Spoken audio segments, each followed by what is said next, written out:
आम आदमी पार्टी के राज्यसभा सांसद संजय सिंह को मिल गई है सुप्रीम कोर्ट से जमानत। आम आदमी पार्टी का कहना है कि बीजेपी और ईडी जो फर्जी मुकदमा बना रही थी उसका खुलासा हो गया है, इसी वजह से ईडी ने जमानत का विरोध नहीं किया। हमारे साथ मौजूद हैं शाजिया इल्मी, आपके संस्थापक सदस्यों में से एक रही है, लेकिन फिलहाल अब बीजेपी की प्रवक्ता है।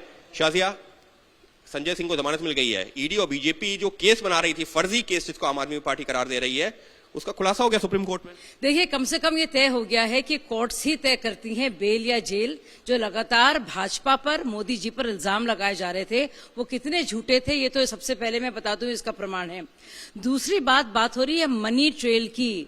तो सुप्रीम कोर्ट ने बाकायदा 338 करोड़ की 338 करोड़ की ऑलरेडी बात की है कि वो मनी ट्रेल मनीष सिसोदिया के मामले में है।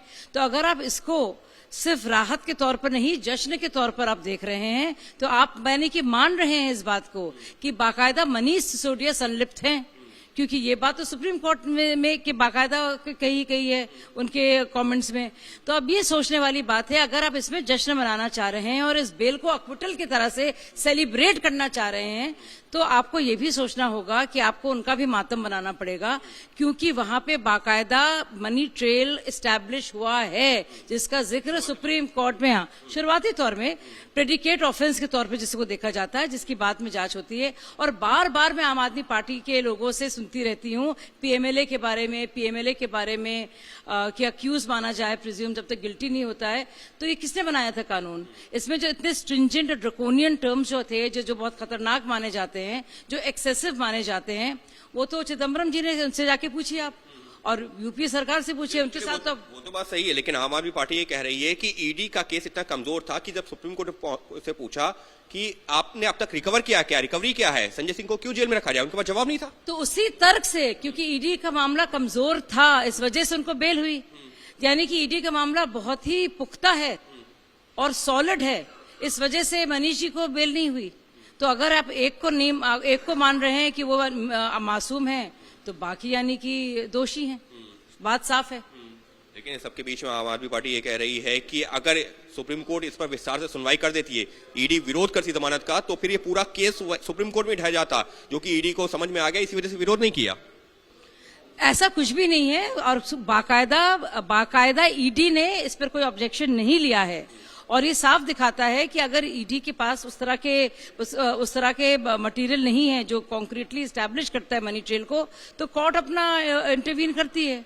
और इसमें यह भी साफ जाहिर होता है कि सुप्रीम कोर्ट जो है, जिसने पहले संज्ञान लिया है और बाकायदा मनी ट्रेल को माना है और टेंटेटिवली एस्टैब्लिश भी किया है कि मनी ट्रेल है, प्रोसीड्स ऑफ क्राइम है, तो उसको मनीष सिसोदिया को बेल नहीं मिली है। ये तो वही बात दिखाता है कि जिसकी बाकायदा जिसको लेकर विरोध आम आदमी पार्टी कर रही थी। तो और ये बेल है, ये अक्विटल नहीं है।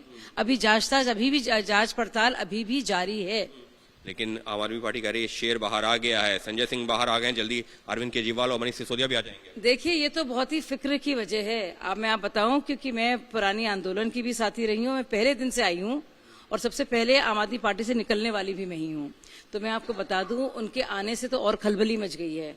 ऑलरेडी घमासान था, आतिशी का नाम आया, सौरभ भारद्वाज का नाम आया, जो नाम था करीब 1.5 साल से पहले से विजय नायर ने जो कहा था, वो बात अब आई है। उसकी तस्दीक की किसने? केजरीवाल जी ने। अब आप सोचिए इस बात को। और अब संजय जी आ गए हैं, क्योंकि कोई मनी ट्रेल नहीं मिला है, जैसे कि आप खुद कह रहे हैं, जैसे कि कोर्ट कह रहा है। तो आप खुद सोचिए कि उनके आने से अब ऐसी खलबली मच रही है, क्योंकि जो पहले अरविंद जी सोच रहे थे कि सौरभ और आतिशी हाईजैक कर लेंगे और फिर सुनीता जी को सुपर सीएम की तरह से वो इम्पोज कर देंगे, थोप देंगे पार्टी पर, तो अब तो ये माना जा रहा है कि संजय सिंह के आने से सारी फिक्र की बात ये हो गई है कि अब वो ना टेक ओवर कर ले पार्टी को। तो मैं बता दूं, ये पार्टी में जो घमासान और खलबली मची है, पूरी तरह से टूट की कगार में है। इतना कंफ्यूजन है, आप जिससे भी पूछिए, एमएलएस घबराए हुए हैं, उनको समझ भी नहीं आ रहा वो किसके पास जाएं। सौरभ और भारद्वाज की और आतिशी की क्रेडिबिलिटी खत्म हो गई है। आतिशी खुद अब राघव चड्ढा को भी लपेटे में ला रही हैं, और आप देख रहे हैं कि किसी तरह से वो चाह रही हैं कि वो भी इस लपेटे में आए और दुर्गेश पाठक भी आए। तो जानबूझ के उन्होंने 2 नाम ये लिए हैं कि हम उनकी भी गिरफ्तारी हो रही है। तो सब लपेटे में एक दूसरे को ला रहे हैं, गाज गिर रही है सबके ऊपर। और अब तो सबसे बड़ी फिक्र की बात हो गई है, जो उनके लिए राहत अब तक थी, वो उनके लिए बहुत बड़ी मुसीबत साबित होने वाली है। क्योंकि उनको संजय सिंह अगर टेक ओवर कर लेंगे वो पार्टी के सर्वे सर्वा बन जाएंगे। केजरीवाल जी अगर जेल में कुछ और दिन रहे तो आप सोचिए क्या होगा। तो सुनीता जी सुपर सीएम की तरह तो नहीं आ पाएंगी ना, क्योंकि संजय सिंह जुड़े हुए हैं कार्डर से, पहले दिन से हैं।